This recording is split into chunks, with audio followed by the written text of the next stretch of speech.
Chapter 14, Part 2. When settled into our courtroom seats Tuesday morning, we figured to see the jury selection get finished and the trial begin. We hadn't been sitting very long when there was some talking and moving out in the hallway. A moment later, a well-dressed Negro woman about Mom's age came in, and the Negro congressman and another man led her to the benches in the back. When the Negroes sitting there saw her, they all stood up, and a few women hugged her, and some others started crying. "The envoy's mama," someone said. "Come down from Chicago." It didn't take long for the word to spread around the courtroom, and pretty soon white people were turning around in their seats staring at her. Mean, hateful stares. A minute later, Sheriff Strider pushed through the crowd, walked back to the Negro benches, and handed her an envelope. "You've been served," he said without looking up. "Don't leave the area without notifying the court." She only nodded and sat down. Tuesday morning dragged like Monday had, but finally, after the lawyers had interviewed more than 100 white men, Judge Swangle ordered the 12 jurors and one alternate to sit in a group of chairs on his right and gave them instructions, stuff we'd all heard several times from the lawyers. When he finished, he announced that the trial would be postponed until Wednesday morning because the prosecution and the defense wanted to interview a surprise witness the prosecution had just subpoenaed. Then he rapped his gavel on his desk and left the courtroom. A few people applauded, and everybody except me started talking all excited about what had happened so far and what would be next. I didn't want to think about it, but I knew everything would start tomorrow. After supper that night, I wanted to go out and see if Naomi might be waiting by the bridge, but Grandpa wouldn't let me. "There's trouble brewing, son. This trial's got people riled up, and no telling what some hothead might do, especially if he knows you're on the potential witness list." I knew he was talking about RC, but I didn't say anything.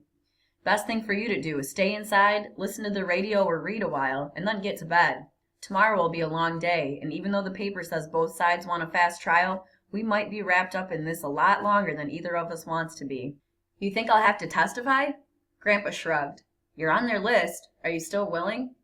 "I never wanted to, but I will if I have to." "You're letting a bunch of knucklehead lawyers decide what's going to happen to you, Hiram." Grandpa's voice shook, and his face turned red.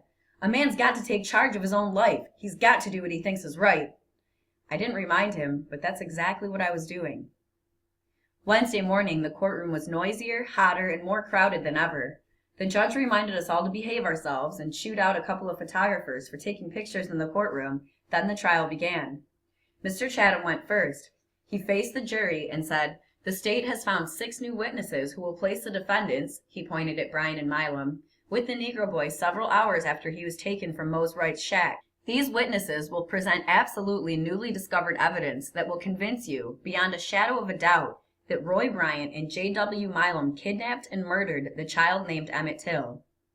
The first witness was Emmett's uncle, Mose Wright, a poor sharecropper and a part-time minister from Money. The courtroom was so packed with spectators that the small old Negro man had to push his way through the crowd to get to the witness chair. The chair was almost too big for him, and he sat at the end of it, uncomfortable. After he sat down, Brian and Milam glared at him for a moment, and then they sat back and ignored him. Mr. Chatham approached the witness chair like he thought a fast move might scare Mose right out of there. "Uncle Mose," he said, "what was your relationship with the deceased child?" "Bobo Till was my nephew." His voice was clear and strong, not a hint of fear in it. "He come down from Chicago to visit family for a spell." "Tell us what happened early on the morning of Sunday, August 28th. Mose Wright straightened up, looked at Brian and Milam, and then at Mr. Chatham. "'Bout 2 o'clock, somebody came pounding at the door. They said, 'Preacher, preacher.' One of 'em said, 'This is Mr. Bryant.' I got up and opened the door. Mr. Milam was standing at the door with a pistol in his right hand and a flashlight in the other." "Uncle Mose," said Mr. Chatham, "do you see Mr. Milam in the courtroom?" Nobody moved, not even the children who had been playing on Bryant's and Milam's laps. It felt like everybody was holding their breath, waiting for a bomb to go off. Mose Wright stood up from his chair and pointed a knobby finger at J.W. Milam. "There he is."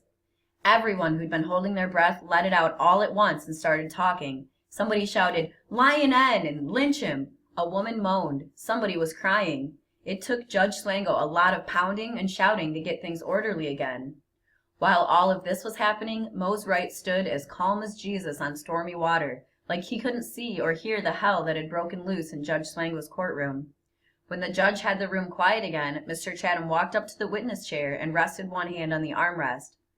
Uncle Mose, do you see the other man who was on the porch that night? Yes'm, that's him there. He pointed at Bryant. Mr. Roy Bryant? Yes'm. Objection! J.J. Breland jumped to his feet. Objection! Your Honor, I object to this wild, unsubstantiated testimony. Mr. Breland looked ready to deliver a speech, but Judge Swango stopped him in mid-sentence. Overruled. You'll have your chance to cross-examine. Mr. Chatham nodded to the judge and then turned back to his witness. What happened next, Uncle Mose? Well, Mr. Milan had that pistol, and he asked me if I had the boy out of Chicago. Then one of the men said, I wants that boy who done that talk at money. They shoved past me and went looking in the back bedrooms, and a minute later they dragged Bobo from his room, shaking him and saying hateful things. Poor old Bobo was a-trying to get dressed as they dragged him out to the front door. I was scared. I didn't want them hurting my nephew, so I asked them what they was going to do with the boy, and Mr. Milam, he said, if he's not the right boy, we are going to bring him back and put him in bed. Before they got to the door, one of the men asked me how old I was, and I told him 64, and he said, you better not cause any trouble, preacher, or you'll never live to be 65. By then my wife heard all the fuss and come out of the bedroom a-crying and begging them to leave the boy home. That made the men real mad, and one of them hollered, you get back in the bed and I want to hear those springs. My wife said, listen, we'll pay you whatever you want if you release him, but they just ignored her. I stayed on the porch while they dragged Bobo out to their car. They'd hit him a couple times to make him stop complaining.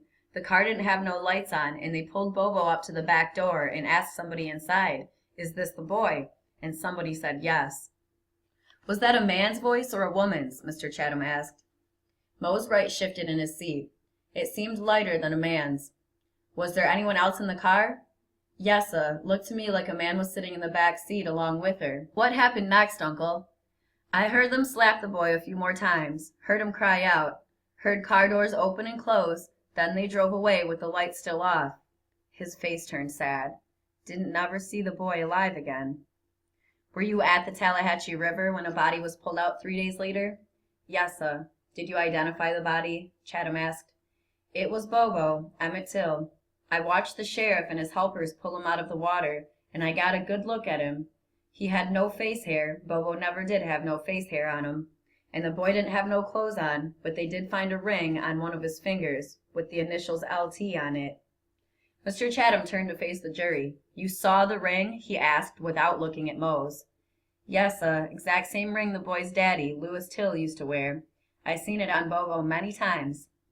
Mr. Chatham nodded at the men in the jury, then said, no further questions, Your Honor. As soon as Mr. Chatham sat down, J.J. Breland jumped up out of his seat to start questioning. Mose, you got a porch light on that old shack of yours? No, sir. So at 2 a.m. things would be pretty dark out there. I reckon so. Didn't you tell defense lawyers that the only reason you thought it was Mr. Milam at the door was because he was big and bald? Mose sat silent. All you saw was a bald-headed man. That's right. And had you ever seen Mr. Milam or Mr. Bryant before the night you claimed the boy was kidnapped? No, sir. Was there ever any light turned on in the house? No, sir. Did you ever see the flashlight shine in Mr. Bryant's face that night? I could see him good enough. So, old Mose, it was completely dark inside and out, and the only light came from a flashlight shining directly in your face. Mr. Breland grinned and shook his head. And yet you could see clearly enough to accuse 2 white men of murder, to claim that the men on your porch were Mr. Bryant and Mr. Milan over there. Could have been any 2 men, white or black, for all you could see, Mose. He looked at Mose, his smile gone now. You got a problem with white people, Mose? You trying to even some old score? Mose didn't answer. You hear me, boy? Do you have a problem with white people? No. No problem with white folks, yet there you sit accusing 2 of our upstanding white citizens of barging into your home in the middle of the night, pointing a gun and a flashlight in your face, and hauling off your nephew. That sounds pretty far-fetched to me, Mose. Does it to you? Mose looked him in the eye and swallowed before answering. No, it don't. It's what happened, and that's God's honest truth. Mr. Breland smiled again. The state's only eyewitness to this crime is an old man seeing things in the dark. Wonder what those other surprise witnesses have seen.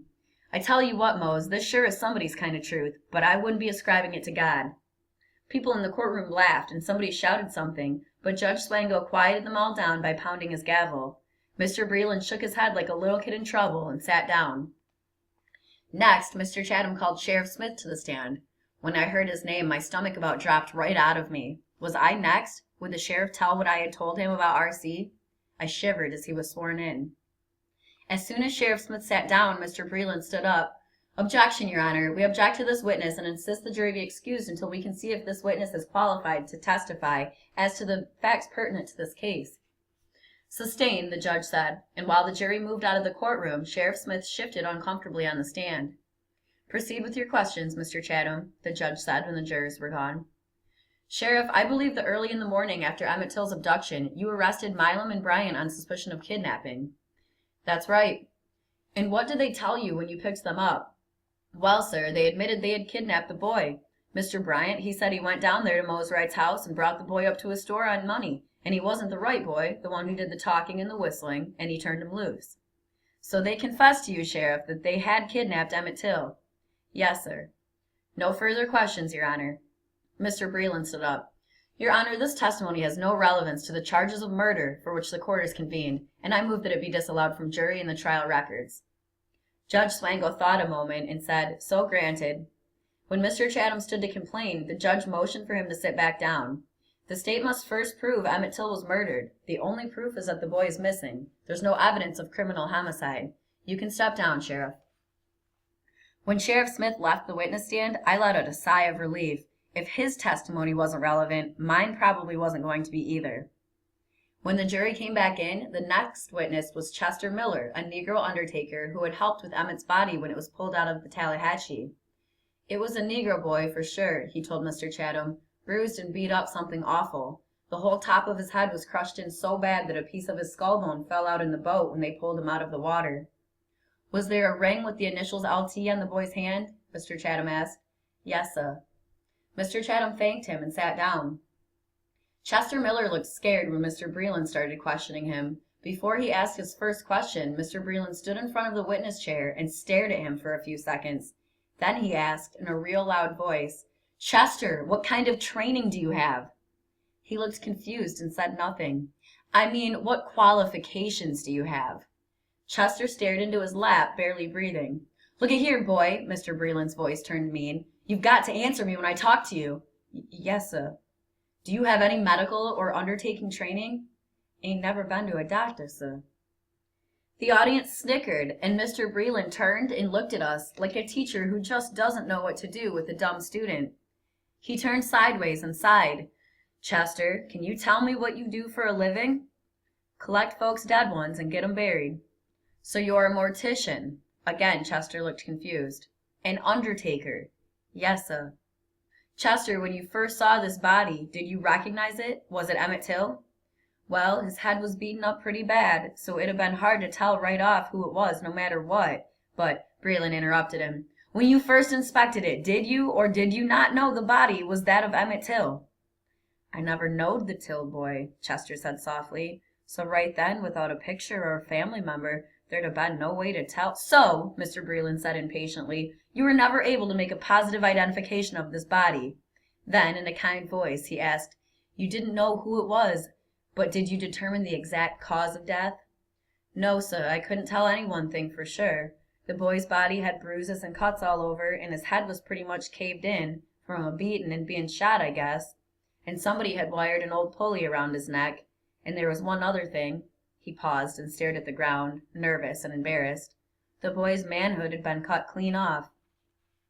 Hearing what had happened to Emmett chilled me to the bone, and I would have been sick if I hadn't seen the look on Mr. Breland's face. The description of Emmett's corpse didn't even faze him. You could tell he didn't care a hoot about this Negro boy who'd been tortured and murdered. I wanted to jump up and scream at him, at all the hard-hearted, heartless people in the room.